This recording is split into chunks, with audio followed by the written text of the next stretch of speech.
AI Marketing Podcast.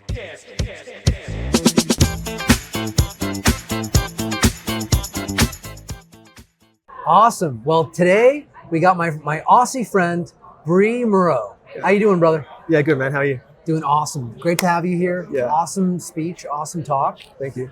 So, search has changed a lot in the last year. Yep. How do you make sense of what's going on, and where do you think it's all headed? How do I make sense of what's going on? Well, the first thing that we're doing is a massive data study on AI citations to try to understand what's happening, because we're trying to see the patterns right now, right? Because that's the only way to make sense. We can sit there and hypothesize all that we want, but realistically, it comes down to raw data similar to what you do. And actually, in my talk, I got everyone to pull out their phones and put a prompt into ChatGPT and say, what is the best hotel in Hawaii? And I put some answers on some slides and said, who has exactly the same results as me and who has different? And 50% of the room in there had the same results as me and 50% had different. And the weird thing is it was saying Ritz-Carlton and kind of like really high-end hotels, but most people wouldn't be looking for that, if that makes any sense. So okay. I didn't find it that personalized, but it's quite interesting just to understand how it all works, not just on an individual behavior, but across a group of people. Fascinating. Yeah. And because everyone has a different personalized ChatGPT memory model, right? Their semantic graph of their associations, their queries, what ChatGPT knows about them, mine's different than yours. Yeah. So when you put your query in versus me, we knew that it was going to be different, but I think what you're getting at is actually a really important question of semantic drift. How different is your answer from my answer? Exactly. And how different were the answers? Well, the thing was, as I'm saying, 50% of it was identical to mine. Yeah. So there was. So you weren't seeing Ritz-Carlton number one. What were you seeing? Everyone was seeing, half the room was seeing Ritz-Carlton number one. Okay. Which was like kind of disappointing in a way. And I've looked into my ChatGPT, like what it knows about me, and it doesn't know that much actually. They're not actually remembering the contextual amount that it knows about me is not very much. It knows that I'm dating. One of the things. It wasn't many things that it actually knew about me. So yeah, so I the fact that it was giving everyone the same results, even though they would have been logged in on they would have some user behavior and some, there wasn't. I would have thought there'd be more personalization. Yes. Yeah. Interesting. Very interesting. So I think it's an interesting actually experiment. Like if you go in and you start searching for hostels. Yeah. Essentially the opposite of the Ritz-Carlton, like a really more affordable option. Yeah. Do you end up seeing results that are more hostel driven, right? Versus not? I would say no. And this is what I've been finding, right? Because I'm like, oh, ChatGPT should know more about me than it does. Why is it giving me the Ritz-Carlton? This is what I'm finding, and there's a whole AI bubble stuff's happening, and part of me is like there's really glaring like gaps within using AI models that I'm like, I would pay $20 a month just so to remember these little basic facts about me, right? Yeah. Or it kind of gave more personalized results, because that's what we're paying it for. I mean, not paying it for, that's what we're wanting to use it for. We want that personalized. It should know that I don't want the Ritz-Carlton. It's smart enough to know everything, but not smart enough to know that I wouldn't use the Ritz-Carlton. Interesting. Yeah. Well, when I asked ChatGPT, I have a prompt that is essentially kind of replicating some NSA, FBI kind of psychographic analysis, and I wanted to psychologically analyze myself. Yeah. And its response was so revealing. It was very interesting, actually. What I was able to kind of see it reflect back at me about my behavior, my personality. We did it with my wife as well. Oh, cool. And she was like, whoa, this is like scary accurate. Okay. So, there might be some technical reasons there about how our history or our memory is embedded and how it uses the embeddings and some technical questions there to answer. But do you feel that over time they're going to rely more on personalization than they are today? 100%. Like, I mean, that's what it needs to be, right? Like if it's going to compete against Google, it needs to have that personalization, because if I go to ChatGPT and I see the Ritz-Carlton as the response for me, I'm not going to go to ChatGPT. I'm going to go to Booking.com, right? Because Booking.com personalizes me really well, right? It knows exactly the hotel, the price range, and everything that I want. So I think that, I think the personalization it's missing quite a bit at the moment. And I don't know how much analysis you guys have done on actual AI citations, because we talked about it before. But what we're finding is a low correlation with authority sites. not that many authority sites are coming up in the AI citations. Yes. And did you see my slide? You went through them so fast, but So there's a slide where we did visibility, search visibility in LLMs versus domain authority. That's domain right. rating, and that was domain power. that was the one I wanted, man. Yeah, that was the most interesting for me when we did the study, because to your point, the high traffic sites, the ones that rank really highly in Google especially, you don't see those as the sources. And actually, we also learned that there's a lot of sites that have no traffic from Google. They don't rank at all, but they're very visible. Like not even the top 100. Yeah. And so it leads you down this rabbit hole journey, like, how did that site get in there? Which leads you to? Well, for me, the answer for that is that what I found with, basically, I think a lot of the AI researchers are just focused on scraping, and there's no PageRank algorithm within their systems. They've just totally disregarded it, because all the data scientists that we work with, they're all just about scraping, content, and they don't really understand the weighting of the backlinks, right? And I think that's part of it. I think that all the AI guys are just scraping content, parsing words together and clustering them that way, and not focusing much on the PageRank algorithm. That's why we're seeing a non-correlation. I think I agree with that. Yeah. The answer I was hoping you were going to get to is the common crawl data. Yes. Right? Oh, yes, I was going to come to that too. Yes. Because like they kind of naively, like they're in a war for tokens, right? The AI arms race to get to super intelligence is on. The more tokens we have, the more we're able to push up through the scaling laws, right? Scaling laws being more tokens, more parameters, more compute, and then the Chinese figured out that like sharding the information and creating knowledge domains is like a fourth kind of dimension that also helps boost your performance and reduces like false recall and inaccuracy. And basically get us closer to like a super intelligent LLM. So they need those tokens. Common Crawl, incredible data corpus for them to access. And so if you're in Common Crawl, you're in the base training data for the models. You have been for a while. And then these other data sets are in there as well. But what's interesting is for them, they have to decide the weight. What is the weight of this document over the other documents in the model? So good. That's so good. Okay, And Wikipedia, gold standard, highest weight, right? Other sources like The Pile, very highly weighted because it's academia, right? Common Crawl, a bit lower. One of the big open questions that we don't know the answer to. I don't know the answer to this, and I'm just going to share this. I don't know how any site is weighted differently than any other site. But I know that they are weighted differently. And I believe that a big way of them determining weighting of that corpus that's Common Crawl is actually based on the text quality score. Text quality score, okay. The PQ, the page quality score of that web document. They have different ways of reviewing that web document to see what's the quality of the landing page, of the information, of the text, and weighting it more highly or lowly depending on certain characteristics. And so, but the page quality, is that come down to like the way it's written, like the Flesher, whatever that index, or is it like the quality of the actual written words, or how do you define that more? So one lens you can look at it, and this is the lens that Google are using, is they have this kind of like PQ score that's based on a few different things. One is information responsiveness, how much actual knowledge is inside this information, and what is the cost of retrieval, like how long does that information take to be extracted by our brain? Or even by like, so there was a great researcher who built a library, it's called, it's a Python library on GitHub, excellent NLP library, I'm forgetting the name right now, it's a Stanford library. Google basically brought him into Google to help them analyze information and figure out, if we have like this text corpus that's been serialized, I need to take that text corpus and build a knowledge graph out of it. How many extraneous words are in there? Yes, exactly. And what is the grammatical structure of the text? And how much like filler content and how much like conjecture, right? And how much uncertainty is in that information versus the opposite of like citations and certainty and basically text conservation.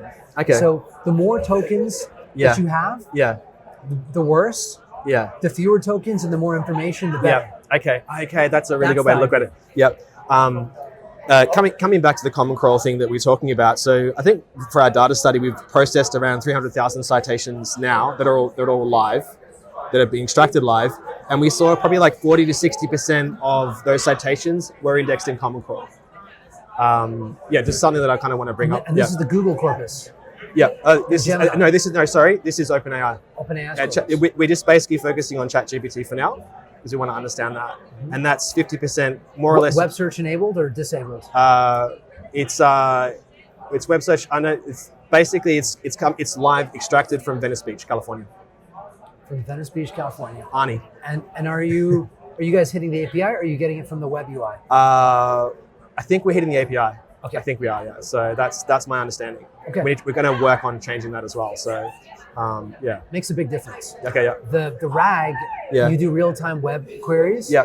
And then that's going to be drawing data from their RAG provider, which Yeah. is believed to be predominantly like Bing, right? Yeah. But I think they're supplementing with the Google data as well. Yeah. And so when you ask the question, what citations are we finding? Yeah. Two things happen. Yeah. When web search is enabled, Yeah. you get more citations. You also Yeah. get different citations Yeah. than if web search is disabled. And with the API, Yeah. if you enable web search, it's expensive. They really gouge Who makes it expensive? you. OpenAI. OpenAI makes it expensive. Yes. Okay. All right. Very expensive. Yeah. And obviously, there's the cost of residential proxies and all that kind of stuff. Yeah, depending on how you're setting it up. Yeah. So what we try to do is we try to get the data from the web UI as much as we can. Yep. Because even though it's harder, Yeah. and they don't want you to do it this way, it's more truthful. It's more real to what you or I would see in ChatGPT. Yeah. Ultimately, I don't really care what the API is showing. Yeah. I care what the web UI is showing. Of course. Yeah. And web search is by default enabled there. Yeah. Even if there's like a query deserves grounding. If Yeah. the query deserves grounding, the web search takes place. Yeah. Excuse me. If you search for something like, why is the sky blue? Yeah. There ain't no web search for that. They don't Yeah. need to search the web real time to get the answer. Yeah. Of course. Yeah. So it's another really interesting layer. And you'll often see that with people like, oh, I've hacked, I figured out how to get an index in the LLM really quickly. It's like, yeah, if you type in like blue hippopotamus, all these random words, of course it's going to happen like that. Yeah. Man, you hit on something that drives me bonkers when I see people like, I figured it out. I cracked ChatGPT. Yeah. And I'm like, no. Yeah. The case study in ChatGPT land is a GA4. Yeah. Like, show me your Google Analytics that shows me your referral traffic from ChatGPT. Yeah. If you can show me a hockey stick, then I'm interested. Then let's talk. Yeah. If you're just going to show me like a silly, like cherry picked query, forget about it. Yeah. Forget about it. Yeah. So you're doing all this research. Yeah. Where are you trying to get to? What are you interested in? What is like the core of where, of what drives this? So the research is no one's really focusing on AI citations from what I can see. Like actually, like we're trying to cross over because we're a specialized backlink company, and we're trying to get the crossover between move from backlinks into AI citations to get the larger footprint. And what we've been able to do, we're finding with the research that we're doing that because the backlinks we get all have traffic. And what we can do is we can take like 1,000 AI citations and then just process them and see if they're getting Google traffic and also basically AI traffic. So that's what we're doing. Visibility, like the document is found in ChatGPT. Exactly, right? And so what we're seeing, so we're basically getting an extra... It's become harder, by the way. What's that? To get ChatGPT to tell you if a given document is in the corpus. It used to be a lot easier. And if you notice that. Well, the data scientists do that stuff for me, so I don't know that. I have to do more research into that. Yeah, it used to be like you would just ask them, is this URL in your corpus? They would tell you. Yeah. Now they're like, I can't confirm or deny. I don't know. Yeah, yeah. It's like, yeah. But then there are ways to ask where like you can say, are you aware of a document with this title tag? Yeah. And then they'll say, yes. I know that. It's this document. It's about this. Then you can kind of ask even like, when was the last time you fetched that information? Yeah. Because that's another really interesting question. How often are they going back and refreshing their document, their URL? So to bring it back to where it's back to where we were. So basically, what we're doing is what we're seeing is a pattern of co-citation. Do you know that term? Or say it again. Co-citation. Co-citation. It's basically you'll see the same two results, right, consistently across. Let's just say you're going for the keyword term blackjack. You'll consistently see across a bunch of prompts the same two results. You probably just notice that pattern. And so what with our research, what we figured out is that we find the co-citations that are working, and then they're clustered together really tightly with cosine similarity. So we can go through our 1,000 citations, figure out which one's having traffic from Google and ranking in Google, and for which keywords, and then whether or not they're co-cited and in these like these highly dense. Yeah.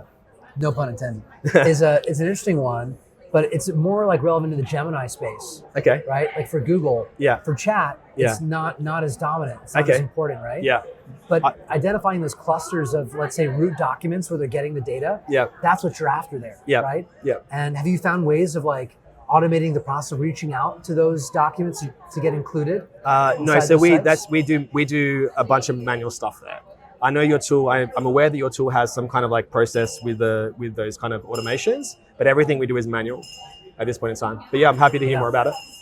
That was an interesting journey for us because when we did it, we were thinking along similar lines. Yeah. Like, hey, how do we find out what are those clusters of sources that are being used to drive the answers? Yeah. And could we get into those sources was the question. So here's what we learned. Yeah. We ran a bunch of these campaigns. Yeah. They were automated, which is cool. We didn't really have to do a lot of work to set them up and execute them. Yeah. They were highly automated. Yeah. And what we found was that the response rate, so like if you email 100 sites, how many sites get back to you? Yeah. We got like a 20% reply rate. Yeah. And then a link rate of about 5.5%. Wow, that's really impressive. That ain't bad. Yeah, right? That's really impressive. So you have 100 sites, 5.5 backlinks, right? But of course, you don't just target 100. You want to target like 1,000.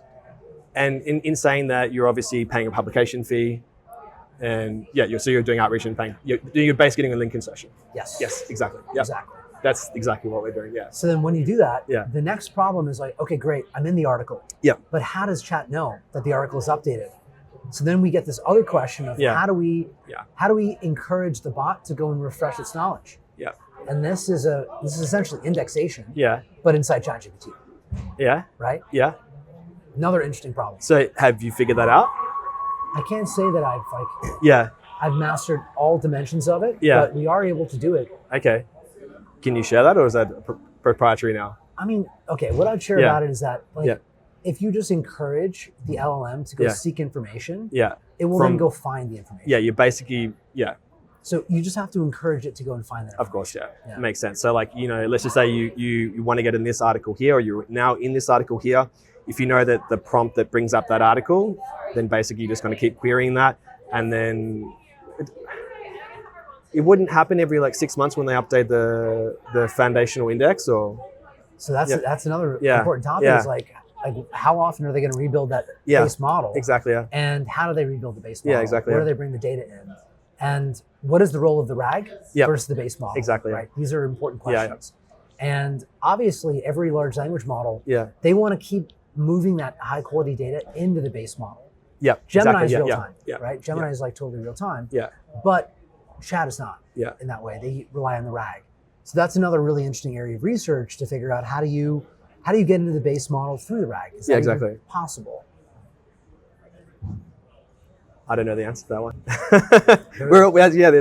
It's a whole bunch of answers that we need to figure out. The interesting thing is that ChatGPT it's like Schrodinger's cat. Yeah. When you observe something, you change it.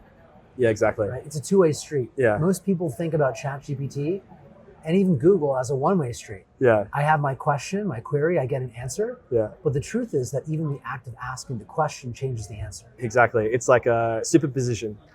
It's like quantum computing. Exactly. It's like, so when you observe it, the position is discrete, and that position being observed by the search engine itself with its own attention affects the search engine's cognition. Yeah. There's a clue to this in some of the ChatGPT patents by OpenAI. Okay. Where they shared that once they build this model with all the data and they've trained up the model with all this knowledge, they then use the AI to then go back and introspect the LLM itself to go relearn about the data in that model. Yeah. And so there's a second layer here where actually asking questions produces answers, which then creates reinforcement learning. Reinforcement learning. And on the topic of reinforcement learning, because the thing here is that like they already have everything. They've scraped the internet 20 times by now, right? There's not that much more information, yet the models are not getting smarter. Yeah? So what are they going to do? They have to get better at the reinforcement learning part to extract the information and learn exactly what you're saying with the RAG, like learn on the fly, be better at observing and experiencing in real time. I agree with that. I think the other thing we're going to see Yeah. is like, how does it, like when you and I were kids, how do we learn about the world? We learned about the world by opening our eyes. Exactly, yeah. And seeing things. And that trained our neural network in our brain. Exactly. And our auditory. Yeah. So there are these massive data sets of tokens in videos and audios that have not been used yet to train these models. Okay. Both like that have already been recorded, but also real-time data. If you have cameras in the world. So we're talking like old footage of news from news outlets, or what are we talking here? Like we're talking YouTube videos, we're talking movies. But we're also talking because live of video. course, we're talking this podcast, right? Like all that goes in to keep the model learning and advancing. Yeah. So that's a new set of tokens. That's, you know, they say a picture's worth 1,000 words. Yeah, okay, yeah. Right?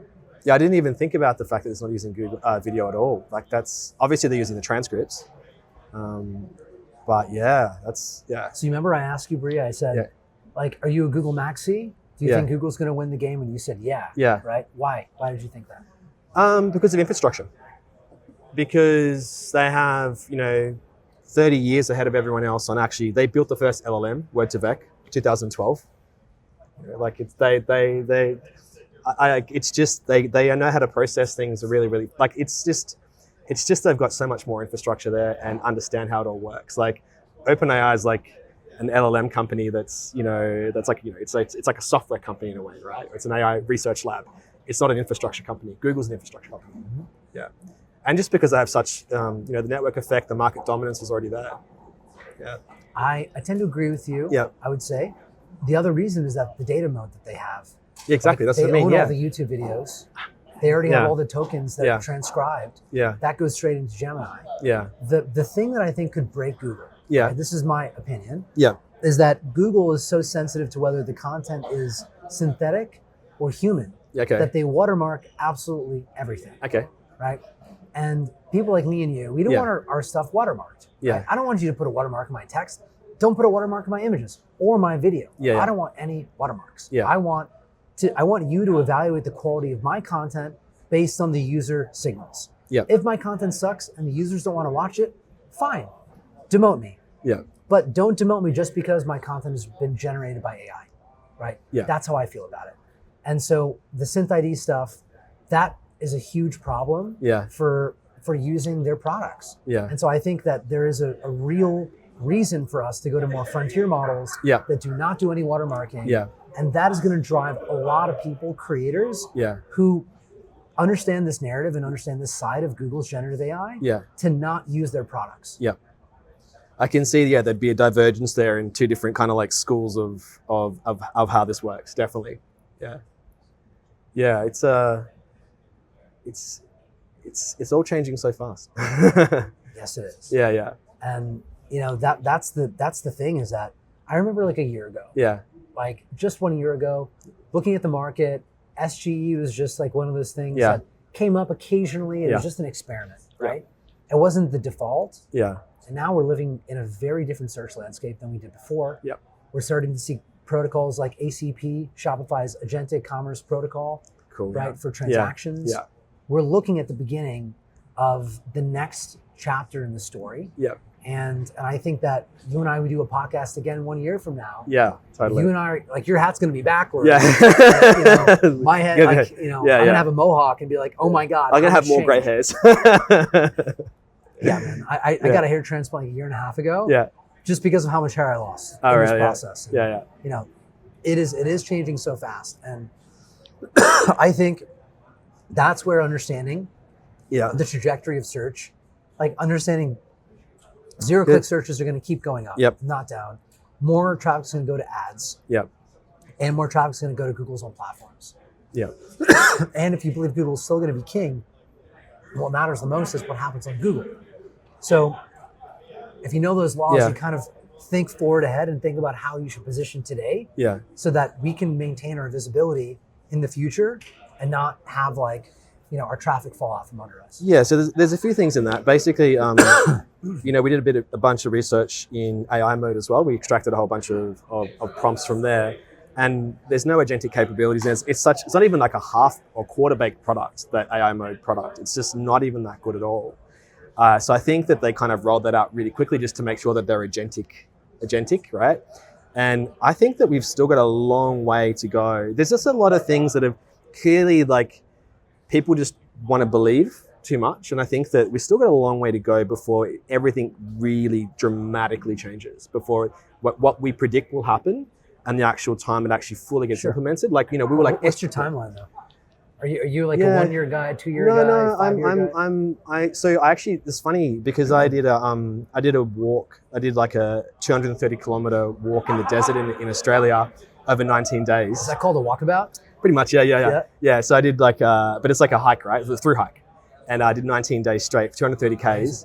And I did it because I was like, what the hell is this? I did this in July. I was like, what the hell is going on with AI? I need to understand everything.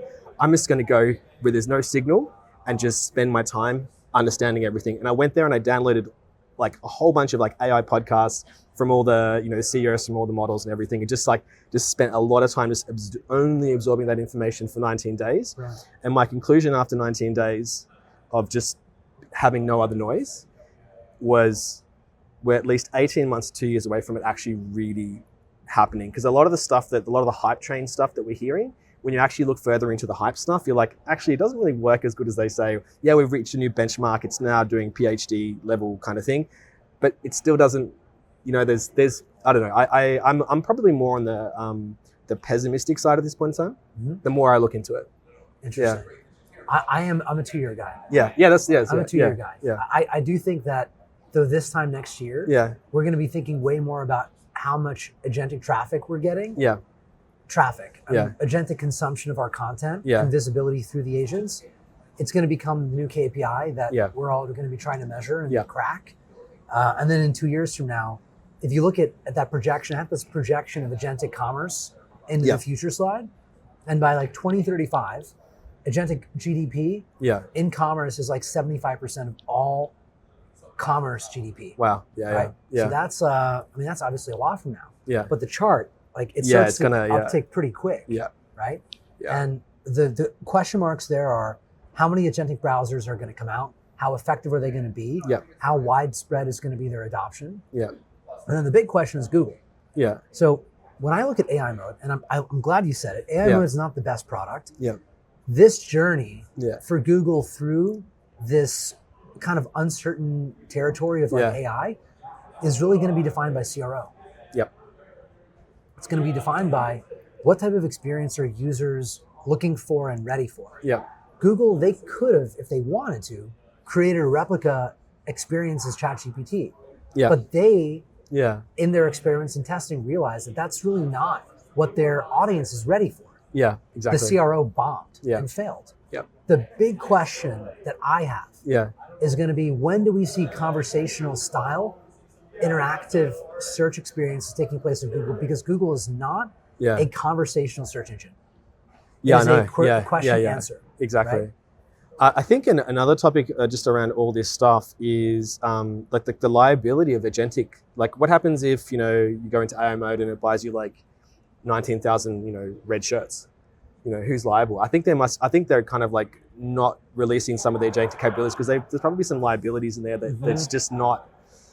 You know what I mean? It's a big ask to just let AI just like take the reins. Yeah, exactly. For sure. Yeah. And also, how do you negotiate with the agent, and how does it work with you to tell you these were your three options? Yeah. This is the one I think is the most appropriate. Yeah. And give you just enough information. Yeah. That you want to know, but not too much. Yeah, exactly. We're in that world right now of like CRO experiencing the agent and figuring out how does that UX actually work. Yeah. And so in that, like, how is like, we're looking at a terminated search, right? Is it, so we go through like a terminated prompt, right? So they're going to start looking at that data and figuring out if I give this much information, then they ask a new prompt, right? The first prompt is, what is the best accommodation in Bali? Mm-hmm. And the second prompt is, what's the best airline, right? So like they're going to figure out that process. Yeah, so I reckon even that in itself is a moat for Google because it has a lot more of that data. The other companies don't have that data. I think they definitely do. Okay. The other problem that they have, though, Yeah. it's a huge problem, which is they monetize on ad clicks. And so ultimately, whatever the CRO experience is, it can't just be about what creates the longest engagement time for the user or the best answer generation experience, but it's also which one sends people most into the clicks on the ads. So they did something which I don't really agree with. They removed the click to call buttons from SERPs for local. And the only click to call button that's there is on the ad. So if you run the ad, you have a button to call directly in the experience. What do you think happened when they removed the organic click buttons to their revenue? It skyrocketed. Of course. totally. Because now that one and ad that unit lazy is friction. So one more bit of friction. So this is where I think right now one of the big problems that we have as an industry is we're going to start to watch this dichotomy of the big guys using AI to help themselves versus the open web using AI to service better the end customer and also to survive. We're optimizing in different directions. Exactly. That is a really, really good point. And that's the thing, right? It's like Google doesn't want to join this race because it's made so much money over all these years. You know, it's like, why would you want to give up the gravy train, right? It's like, and they can't lose their cash cow. They're a public company. They're massive. I own stock in Google. You know, maybe you do as well. And for their investors, they have a fiduciary duty to protect that. And yet, meanwhile, ChatGPT is growing at 65% year over year, and they're growing their search at 4%. So the clock's ticking. That's why Google's like, yo, no more work from home. Get into the office. This is a code red. It's fully code red. It's fully code red. So what type of questions are you now, like as we end the year, getting into the next year? What kind of questions are you asking and like probing into with regards to like LLMs and AI? What do you want to study next? I think I just really want to get through this data study that we've done with AI citations, because from that, I will get more questions. Like even just the preliminary kind of stuff that we're doing, we're getting results out of it. I just want to analyze that data set more and more and more and really start to segment it into, and so what we've done with the data study is we're segmenting it, same as what you do, like into industries. So I want to understand what industries have which citations and why. I just want to master citations. That's all I want to do. And like we're seeing like a difference in like like the finance section. We found some stuff where Quora was higher than Reddit in some areas of like the data study, where there's actually different niches preference different UGC content and things like that. Just trying to understand those little pieces, because I think that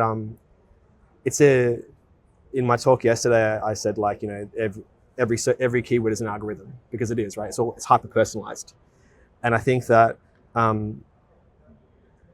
my end goal is to basically be able to sit there and look at a keyword or like a prompt and figure out what the best sweet spot for that specific to extract the citations on, or how that all works, right? That's the end goal here for me. Awesome. Yeah. Great. Fascinating research you're working on. Can't wait to stay in touch on this. For people, if they want to follow you and find your work online, how can they do that? We actually don't publish that much, but you can go to our website, wldm.io. And that's probably the best place to find. And I'm on LinkedIn as well, so Brie Moreau, and I also have a YouTube channel, Brie Moreau SEO. So cool. That's where I can find me. Pop that in the show notes. Yeah, cool. Cool, man. Thank you, Thanks. brother.